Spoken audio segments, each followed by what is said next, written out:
Chapter 18. At the same time came the disciples unto Jesus, saying, Who is the greatest in the kingdom of heaven? And Jesus called a little child unto him, and set him in the midst of them, and said, Verily I say unto you, except ye be converted and become as little children, ye shall not enter into the kingdom of heaven. Whosoever therefore shall humble himself as this little child, the same is greatest in the kingdom of heaven. And whoso shall receive one such little child in my name receiveth me. But whoso shall offend one of these little ones which believe in me, it were better for him that a millstone were hanged about his neck, and that he were drowned in the depth of the sea. Woe unto the world because of offences, for it must needs be that offences come, but woe to that man by whom the offence cometh. Wherefore, if thy hand or thy foot offend thee, cut them off, and cast them from thee. It is better for thee to enter into life halt or maimed, rather than having 2 hands or 2 feet to be cast into everlasting fire. And if thine eye offend thee, pluck it out, and cast it from thee. It is better for thee to enter into life with 1 eye, rather than having 2 eyes to be cast into hellfire. Take heed that ye despise not one of these little ones. For I say unto you, that in heaven their angels do always behold the face of my Father which is in heaven. For the Son of Man is come to save that which was lost. How think ye? If a man have 100 sheep, and one of them be gone astray, doth he not leave the 99, and goeth into the mountains, and seeketh that which is gone astray? And if so be that he find it, verily I say unto you, he rejoiceth more of that sheep than of the 99 which went not astray.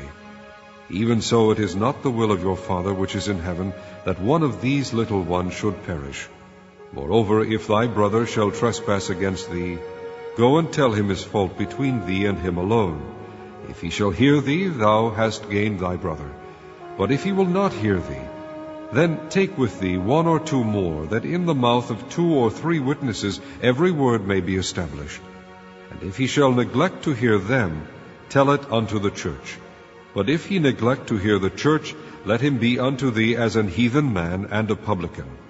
Verily I say unto you, whatsoever ye shall bind on earth shall be bound in heaven, and whatsoever ye shall loose on earth shall be loosed in heaven.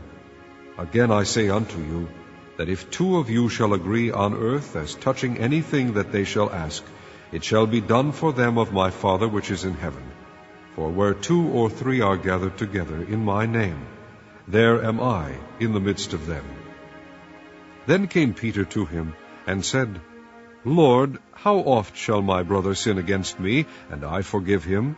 Till 7 times? Jesus saith unto him, I say not unto thee until 7 times, but until 70 times 7. Therefore is the kingdom of heaven likened unto a certain king, which would take account of his servants. And when he had begun to reckon, one was brought unto him, which owed him 10,000 talents. But forasmuch as he had not to pay, his Lord commanded him to be sold, and his wife and children, and all that he had, and payment to be made. The servant therefore fell down and worshipped him, saying, Lord, have patience with me, and I will pay thee all. Then the Lord of that servant was moved with compassion, and loosed him, and forgave him the debt. But the same servant went out, and found one of his fellow servants, which owed him 100 pence. And he laid hands on him, and took him by the throat, saying, Pay me that thou owest. And his fellow servant fell down at his feet, and besought him, saying, Have patience with me, and I will pay thee all. And he would not, but went and cast him into prison, till he should pay the debt. So when his fellow servants saw what was done, they were very sorry, and came and told unto their Lord all that was done. Then his Lord, after that he had called him, said unto him, O thou wicked servant, I forgave thee all that debt, because thou desiredst me. Shouldest not thou also have had compassion on thy fellow servant, even as I had pity on thee? And his Lord was wroth, and delivered him to the tormentors, till he should pay all that was due unto him. So likewise shall my heavenly Father do also unto you, if ye from your hearts forgive not every one his brother their trespasses.